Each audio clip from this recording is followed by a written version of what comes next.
ရှက်ပေါင်း100ကျော်ကြာအကျိတ်နဲ့အပြင်းထန်ဖြစ်ပွားခဲ့တဲ့အီရန်အမေရိကန်စစ်ပွဲကြီးကတော့အခုချိန်မှာတော့အမှန်တကယ်ပဲပြီးဆုံးသွားပါပြီဒီတစ်ခါတော့တကယ်ပြီးတာပါအမေရိကန်နိုင်ငံရဲ့အင်ဖြူတော်ကနေပြီးတော့တရားဝင်ထုတ်ပြန်ကြေညာပါတယ်ယခုလ19ရက်နေ့တောက်ကြနေ့မှာအီရန်နဲ့အမေရိကန်တို့ဟာဆွစ်ဇာလန်နိုင်ငံမှာ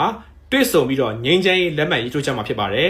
်ဒီငြိမ်းချမ်းရေးလက်မှတ်ရေးထိုးပွဲကိုအမေရိကန်ရဲ့ဒုတိယသမ္မတ JD Vance ကတက်ရောက်ပြီးတော့လက်မှတ်ရေးထိုးမှာဖြစ်ပါတယ်အမေရိကန်သမ္မတ Donald Trump တက်ရောက်ခြင်းမရှိဘူးလို့သိရှိရပါတယ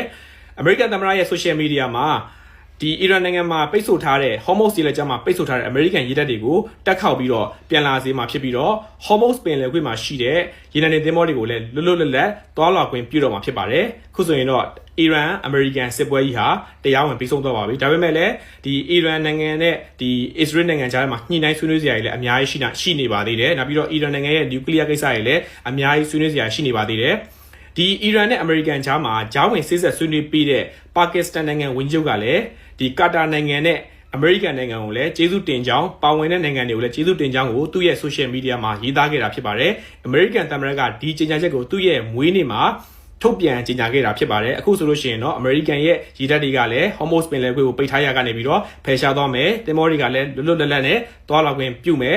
ငင်းကျင်းဆွေးနွေးဘက်ကလည်းဆွစ်ဇာလန်နိုင်ငံမှာ19ရက်နေ့တောက်ကြနေ့မှာ JD Vance ကနေပြီးတော့ဦးဆောင်ပြီးတော့လက်မှတ်ရေးထိုးတော့မယ်ဆိုတော့ကမ္ဘာပေါ်မှာရေနံရှားပါမှုပြဿနာဟာမကြခင်မှာပြန်လဲပြေးလဲသွားစေနိုင်မယ်လို့မျှော်လင့်ရပါတယ်သူတို့ရဲ့စစ်ဖြစ်ပွားမှုဟာမြန်မာနိုင်ငံအပါအဝင်ကမ္ဘာနိုင်ငံအများစုရိုက်ခတ်စေတဲ့အတွက်ကြောင့်မလို့ဒီသတင်း information ဟာမြန်မာနိုင်ငံရဲ့စီးပွားရေးတွေကကမ္ဘာစီးပွားရေးတွေကအင်မတန်မှအရေးကြီးတဲ့ကိစ္စဖြစ်ပါတယ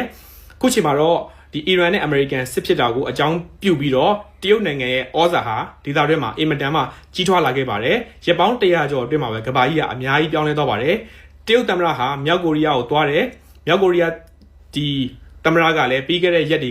တရုတ်ပြည်ကိုလာတယ်။ဂျားထဲမှာဗလာဒီမာပူတင်နဲ့လည်းရှီကျင်းဖျင်ကတွေ့ဆုံတယ်။နောက်ပြီးတော့အမေရိကန်သမ္မတနဲ့လည်းတွေ့ဆုံတယ်။တရုတ်ကကမ္ဘာအင်အားကြီးနိုင်ငံတွေကိုဒီသူ့နိုင်ငံမှာခေါ်ပြီးတော့ဒါပုံနှတိုင်းထိုင်ပြီးတော့တွေးဆုံနေတာဖြစ်ပါတယ်ခုချိန်မှာလည်းကွန်မြူနစ်နိုင်ငံချင်းဖြစ်တဲ့ဒီမြောက်ကိုရီးယားနဲ့ကလည်းဒီမဟာဗျူဟာမြောက်ဆက်ဆံရေးတစ်ခုရှိနေတာဖြစ်ပါတယ်မကြခင်မှာလည်းမြန်မာနိုင်ငံရဲ့သမ္မတဦးမင်းအောင်လှိုင်ကတရုတ်ပြည်ကိုအလဲပတ်ခီးတွားရောက်မှာဖြစ်ပါတယ်ဒါဆိုလို့ရှိရင်တရုတ်နိုင်ငံရဲ့ဒီကမ္ဘာပေါ်မှာရှိတဲ့ဩဇာဟာဘလောက်ကြီးမားလာတယ်ဆိုတော့ကျွန်တော်မြင်ရမှာဖြစ်ပါတယ်သူ့စီကိုအားလုံးကတွားနေရတယ်ဆိုကြတဲ့ကွာသူ့ရဲ့ဩဇာဟာဘလောက်ကြီးမားလာတယ်ဆိုတာကိုကျွန်တော်သိရှိရမှာဖြစ်ပါတယ်စစ်ပွဲတွေဟာကမ္ဘာအင်အားချိန်ဝင်ကိုပြောင်းလဲစေနိုင်ပါတယ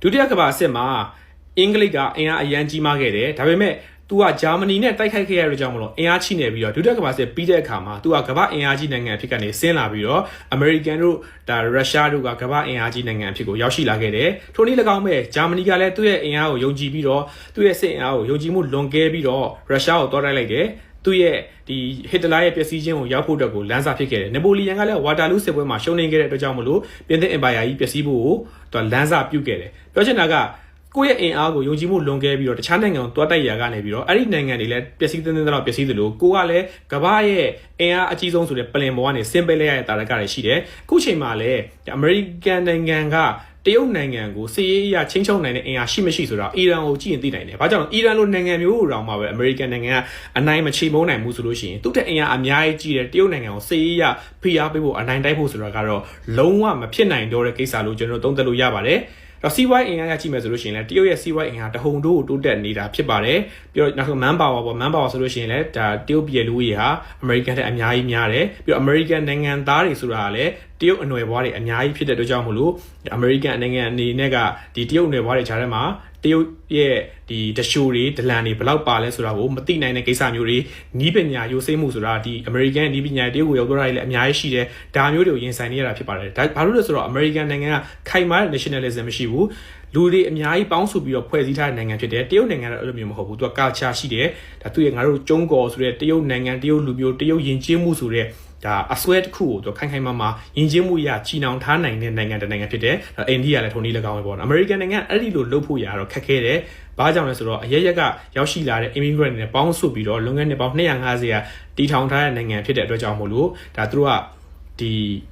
မျိုးချစ်စိတ်သက်ကိုဖော်ဆောင်ဖို့ရတော့ခက်ခဲမှုရှိတယ်။ဒါကြောင့်မလို့ဒီတရုတ်အနွယ်ဘွားတွေကလည်းအမေရိကန်နိုင်ငံထဲမှာလည်းအများကြီးရှိနေတယ်။ကမ္ဘာမှာလည်းအများကြီးပြန့်နေတယ်။နောက်တစ်ခုကတရုတ်ကကမ္ဘာပေါ်မှာစီးပွားရေးအရာရောစစ်ရေးအရာရောအင်အားကိုတော်တော်ကြီးထွားနေတဲ့အခြေအနေရောက်ရှိလာတယ်။သူ့ရဲ့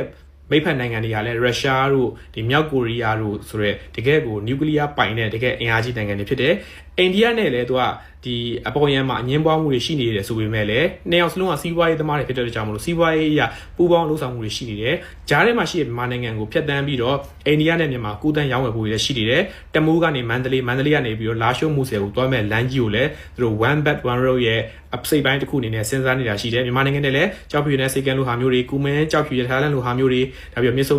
ဆယ်စီမံကိန်းလိုဟာမျိုးတွေနဲ့နီးပညာပူးပေါင်းဆောင်ရွက်မှုတွေလည်းအများကြီးပြုလုပ်နေတာဖြစ်တယ်မကြခင်မှာလည်းမြန်မာသမ္မတကဒီတရုတ်ပြည်ကိုတောင်းမှာဖြစ်တယ်ပြီးခဲ့တဲ့လကလည်းဒီအိန္ဒိယကိုတွားခဲ့တာဖြစ်တဲ့အတွက်ကြောင့်မလို့မြန်မာဒီအိန္ဒိယနဲ့တရုတ်ကြားထဲမှာကောင်းမွန်အကွက်ရှိနိုင်မယ်ဆိုလို့ရှိရင်တော့တန်း90ကျော်လောက်ရှိတဲ့ဒီလူလူရဲ့ဒါစာဝန်နေစီးပွားရေးဟာတိတ်ကောပူပန်စရာမရှိဘူးလို့ယူဆရပါတယ်အားလုံးကျေးဇူးတင်ပါတယ်